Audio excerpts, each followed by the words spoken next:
Train की पटरियां अनवरत भाग रही थी और साथ ही भाग रही थी पूनम की सोच।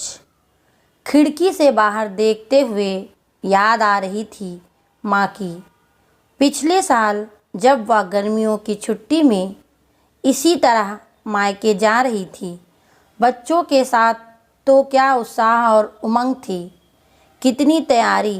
साल की सबसे लंबी छुट्टी, बस समय जैसे कट ही नहीं रहा था। बच्चे भी नानी, मामी, मामा और उनके बच्चों से मिलने के लिए चहक रहे थे। बच्चे तो आज भी उत्सुक थे, लेकिन उसके मन में डर और चिंता थी। माँ अब गुजर चुकी थी और उनकी गैर मौजूदगी में पहली बार वह मायके जा रही थी। पापा तो उसकी शादी के 2 साल बाद ही गुजर गए, पर माँ ने उसके मायके को सजो के रखा था। पापा को वो हर बार मिस करती, लेकिन माँ के होते परायापन कभी नहीं लगा। माँ भी महीनों से पहले उसका इंतज़ार करती, मनुहार से बुलाती और कितनी तैयारी करती। थोड़े दिनों में साल भर की कसर निकाल देती। उसका छोटा भाई अमन और उसकी पत्नी नीति भी अच्छे थे, पर क्या अब सब वैसा होगा जैसा हमेशा होता था? घर तो माँ के बिना सूना लगेगा ही। कहीं वो हक, वो अपनापन, वो उसके आने की चाह मनुहार कम तो नहीं हो गई? जब से उसकी सहेली ने उसे अपने माता पिता के बाद मायके का बदला हुआ हाल बताया था, तभी से उसका मन इस अनजान डर से दुखी था। उसने यहाँ तक सोच लिया कि अगर अच्छा नहीं लगा तो जल्दी वापस आ जाएगी। सोचते सोचते ही स्टेशन आ गया। अमन के साथ बच्चे भी लेने आए थे। घर पहुंची तो जैसे माँ बार बार गेट के चक्कर लगाती थी, वैसे ही नीति को पाया।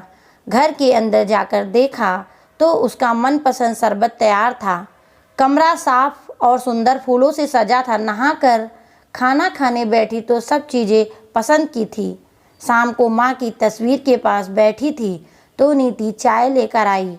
उसकी बातों ने मन बदल दिया। सच में माँ के जाने से घर सूना हो गया था। हर कोने में उनकी यादें बसी थी। नीति भी उन्हीं को याद कर रही थी। रात को अमन उसकी पसंदीदा आइसक्रीम लाया। उसने भी सबके लिए लाए हुए उपहार दिए। बस अगले ही दिन से कुछ दिन पंख लगाकर उड़ गए। सबके यहाँ मिलने जाना, थोड़ी शॉपिंग और थोड़ा घूमना। नीति तो उसको कितनी बार मनुहार करके चाट खिलाने ले गई। माँ के ना होते हुए भी सब कुछ पहले जैसा ही तो हो रहा था, वही दुलार, वही हल्कापन। तभी एक दिन उसने देखा कि नीति अचार के डब्बों में से अचार, घर के पिसे मसाले और गांव से आया गुड़ और बहुत सामान पैक कर रही है।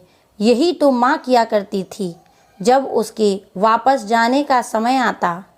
उसने इस बारे में पूछा तो नीति ने कहा, दीदी आप कुछ दिनों बाद चले जाओगे, मेरा तो मन ही नहीं लगेगा। माँ भी तो आपको ये सब देती थी, तो मैंने भी सब पैक करने का सोचा। गले ही लगा लिया था पूनम ने नीति को। सारा डर और शक खत्म हो गया था। इस 1 महीने में माँ की याद बहुत आई, पर अमन और खासकर नीति ने उसे इतना प्यार और सम्मान, अपनापन दिया कि वो समझ गई कि उसका मायका आज भी उसका था और हमेशा उसका रहेगा।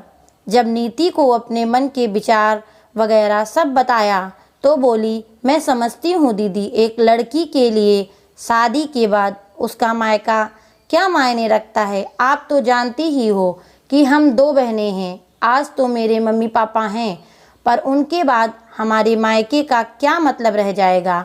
सोचकर ही हम दोनों डर जाते हैं, किसके लिए जाएंगे हम वहाँ। मैं तो आपसे आपका मायका छीनने की कोशिश भी नहीं कर सकती। लड़की ससुराल में दुख हो तब मायका वह जगह है जहाँ वो अपना दुख बांट सकती है, कुछ सुकून मिलता है। और सुखी भी हो तो वहीं बचपन की यादें, जवानी के सपने याद आते हैं। पिता का प्यार और भाई बहन का साथ सब दुख और थकान भुला देता है। पूनम स्तब्ध रह गई। सच, जिनकी स्थिति ऐसी होती है उनका क्या होता होगा। उसने नीति को गले लगाकर कहा, किसने कहा तुम्हारा मायका नहीं रहेगा?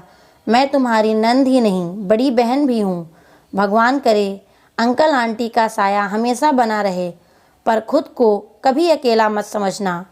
माँ नहीं है तो क्या हुआ, मैं तो हूँ ना। जब मन करे मेरे यहाँ बच्चों को लेके आना। अमन तंग करे तो भी मुझे बताना, संकोच मत करना।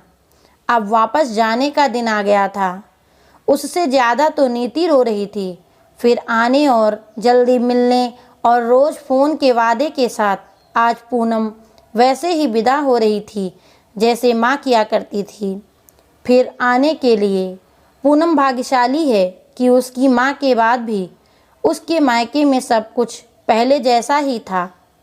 लेकिन सबके साथ ऐसा नहीं हो पाता। कुछ ही स्थिति नीति जैसी भी होती है जिनके लिए सब कुछ बदल जाता है। पर अमन और नीति जैसे सबके अपने हों और सब प्यार देने वाले मिल जाएं तो माँ की कमी जरूर रहेगी, पर माँ बिन मायका भी कभी पराया नहीं होगा। मायके की खुशबू हमेशा ताज़ी होती रहेगी। दोस्तों, ये थी आज की कहानी कैसी लगी हमें कमेंट में ज़रूर बताएं और हमारे चैनल को सब्सक्राइब करें।